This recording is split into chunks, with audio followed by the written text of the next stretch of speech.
Assalamualaikum Puan Haliza. Saya Suraina Mat Atan menerangkan mengenai refleksi pengajaran saya pada hari ini. Ya, bermula dengan seindaksi, saya mulakan dengan nyanyian. Ya, saya dapati murid sungguh berminat dengan pengajaran didik hibur, iaitu nyanyian. Apabila saya ajukan soalan, murid telah memahami apa yang nak diajar pada hari itu. Saya menjalankan penilaian pada sepanjang masa. Di situ saya dapati ada kelemahan, ada kebaikan dalam seindaksi. Ya, tapi kebanyakannya saya dapati seindaksinya mencapai matlamat apa yang saya kehendaki. Ya, kemudian bahagian perkembangan isi.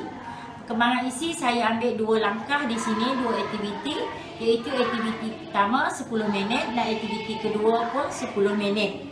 Ya, saya dapati dalam langkah yang pertama, fokus utama saya dalam pengajaran aktiviti pertama adalah kemahiran bacaan mekanis.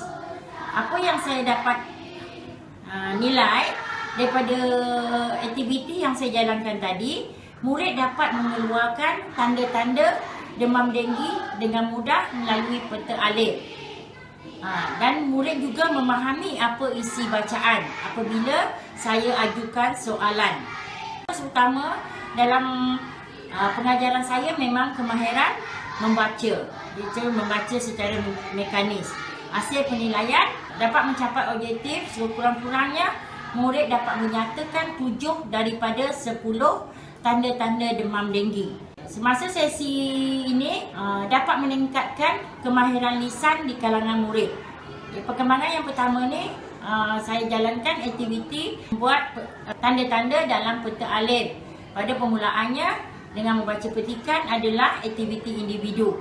Manakala tulis dalam peta alif di atas kertas majuk itu adalah aktiviti berkumpulan.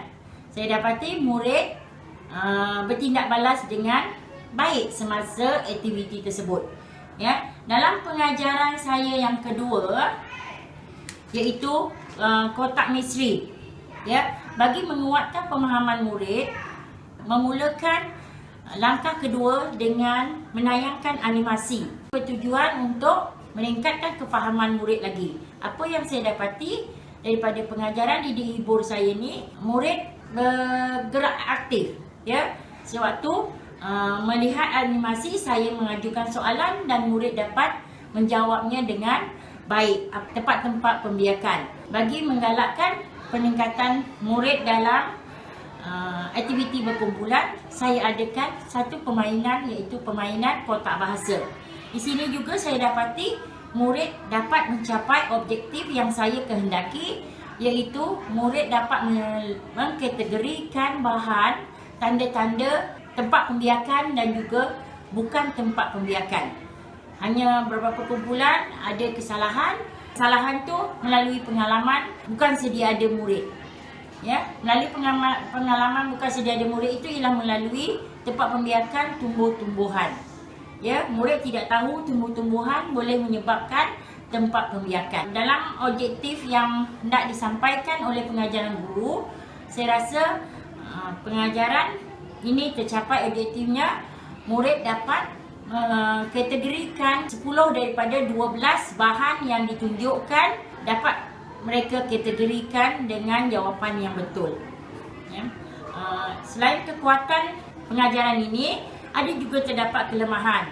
Masih ada murid yang kurang mengetahui tempat pembiakan nyamuk, iaitu melalui tumbuh-tumbuhan. Itu yang saya kata tadi, murid tidak tahu tumbuh-tumbuhan boleh menyebabkan tempat pembiakan nyamuk. Selain daripada itu, masih ada murid yang pasif dalam kumpulan.